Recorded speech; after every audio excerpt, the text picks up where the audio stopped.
everybody. Thank you so much for joining us today for Studio 512. Are you looking to pick up a new hobby in 2026? How about fiber arts like knitting or crochet? Like, look at how colorful this table is. It's so exciting. Local author Meghan Fernandes has 2 brand new books that can help out even absolute beginners. She is here to tell us more. We're happy to have her. Good morning. Good morning. This is so cool. Tell me about how you got into crocheting, how you got into knitting, and why you like them so much. Yeah, well, I learned how to crochet and knit pretty young, relatively. I learned how to knit when I was 16 from my boyfriend's mom. Well, that's and then I learned... She has to be proud, like, all these years later. I love her. I still send her copies of my books. Oh. And yeah, she's really sweet, an amazing person.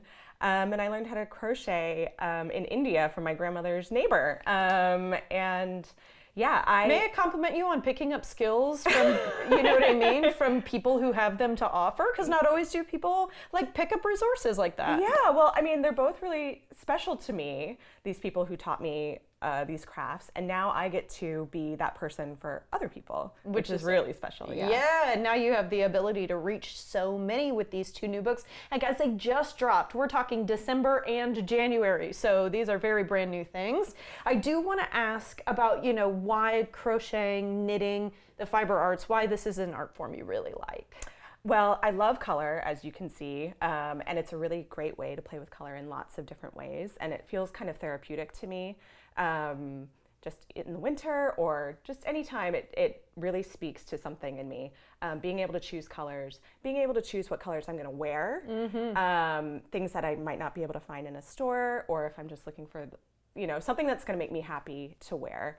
It's also really communal, so you can do it with other people, and you can be a part of a knitting group. I know so many people who've moved to a new town, found a knitting group, and that's where their friend group came from. So I think that's really sweet. Yeah. I actually use it to pass time during football season. Yes. Also, you can feel productive while you're watching TV. Yeah. Yes. Sometimes I really want to plug in, but football, there's so much of it that like it just becomes a wash to me at some point. And so the winter time is the time that I tend to crochet. But I do not know how to knit. So we're going to talk about the differences between those two real quickly. If you wouldn't mind just teaching us a little bit. Yeah. Well, knitting takes 2 needles. These are knitting needles. And is this a granny square that I'm looking at? Granny square is a crochet thing. Okay. I didn't know that. And this is just, you could make this a scarf. You could, you know, in the book, we kind of talk about how when you first get started, you want to just do straight knitting so that it's really easy. But yeah, so knitting takes 2 needles. And basically, you are wrapping the yarn around one of the needles and pulling it through the loops on the other side. And then they all magically appear on the other side, the other needle. My mom will be really impressed with this. She makes scarves, sweaters, you name it. Yeah. But I will say you are looking at a left-handed person but knitting right now. knitting for left-handed people is the same as for right-handed. Oh, is it really? It is. It's crochet where that will change. That dominant hand is going to change. Yeah. And there is an option for lefties to get a lefty version of the crochet book. Yeah. So in the book, if you are left-handed, you can download the book with all the pictures flipped. Oh, so that's really helpful. Left-handers can see what they're doing. You said the 10%. Yeah, I think it's 10% of people who are left-handed. The fact that you were doing that just so easily was really amazing. And now we're going to show people a little bit of crochet. Like, to the naked eye, it might look very similar, but it's going to go down to just one piece of tool. Yeah, one hook. Yeah, a hook is for crochet.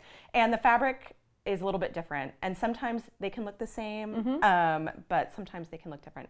And in fact, a granny square is like what this blanket is down here. Yeah. Okay. So now we know what granny squares look like. Yeah, and also this is made of granny squares. Oh, this really? top. Yeah. So yeah, with crochet, you are holding the yarn kind of the same way, but you hold the hook, the one hook, in your dominant hand, and you kind of wrap the yarn around depending on your stitch. It's called a yarn over, right? Yep. But for this, I'm just going to go straight through the fabric, pull a loop through, and then pull a loop through both loops, and that's called single crochet. Single crochet. Yeah. And we can do double crochet. Triple. Yeah. Yeah. All kinds of things. But the books start from zero, and there's drawings and photographs so that people can really get a handle. And you said people have reached out to you to say, I got maybe a craft kit for Christmas. I'd love to try it, but I'm a little bit lost. Yes, exactly. And this, one thing I love about physical books is that you don't have to hit pause. Like, you can just look at what you're supposed to be focusing on, and the drawings really dive in sort of like a microscope into the stitch structure so that you can really see what's going on. Which is so cool. And then I think you've brought kind of a smorgasbord of some of the things that are offered in these books. Yeah. But can you talk to me about the realm of things that we can make? Absolutely. So the books are designed to go from absolute beginner, and then each project builds on those skills. Oh, nice. So you'll start off with something really simple like a cowl or a scarf. And then you can get benefit out of that. I mean, this is winter time. Yeah. We might have cool weather. Yeah, I mean, we know it does freeze in Austin. And February's coming, y'all. you guys will be ready if you have your sweaters and your heat goes out. But yeah, you can start off with cowls and then to little fingerless mitts. I know even some people with too much air conditioning in their office building like to have something on their hands. And then it goes all the way up to sweaters, hats, little triangle scarves that are really in right now. I was going to say, and these little shoes look like little they, slippers. could use a fair amount of like skill set. Yes, and that's one of the last patterns in the crochet book. But by the time you make your way through all of the projects in the book, that will be easy. Simple. Yeah. A cinch. Okay. Yeah. So really cool stuff. And you actually have a launch going on tonight. Yeah. One of our other guests, I can't believe this, was crocheting while you guys were waiting together to come on TV. Yeah. And they're going to come to this event tonight. So tell me about it. Yeah. So at Vintage Wine and Books, or Books and Wine, on East 11th, they're having a kind of launch party tonight, and there'll be lots of knitters, crocheters, and people who want to be knitters and crocheters coming. And my friends at Knit ATX, who've been on this show before, are going to come and help people start their first stitches, bring some yarn, and we can drink some wine, and it should be really fun. That sounds like a great get together, in my opinion. Yeah. Congratulations on your 2 new books. Thank you so much. All right. PomPomMag.com is the place to see Meghan's latest patterns. It's kind of where the books were born out of, and you can check out her book launch tonight at Vintage Books and Wine.